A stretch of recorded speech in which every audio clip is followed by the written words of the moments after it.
നിലതെറ്റിപ്പോയ രാപ്പകലുകളുടെ ഓർമ്മ ഫ്രാൻസിസ്കോ അക്കേർബിയെ ഇനി വേട്ടയാടില്ല. 37-ാം വയസ്സിൽ ഇന്റർ മിലാൻ എന്ന ഇറ്റാലിയൻ ക്ലബിന്റെ ഹൃദയത്തിലേക്കാണ് അക്കേർബി ചേക്കേറിയത്.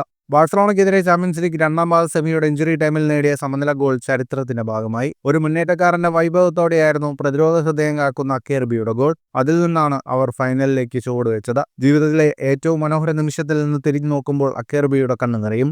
2 തവണയാണ് ക്യാൻസറിനെ അതിജീവിച്ചത്. അച്ഛന്റെ മരണം തളർത്തിയ നാളുകളിൽ വിഷാദ രോഗത്തിലേക്കുള്ള വീഴ്ച, പിന്നെ കടുത്ത മദ്യപാനം, നിരോധിത മരുന്ന് ഉപയോഗിച്ചതിന്റെ വിലക്ക്.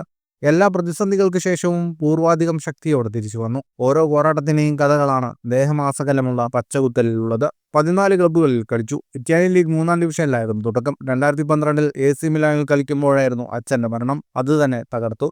കിട്ടിയതെന്തും കുടിക്കുമായിരുന്നു.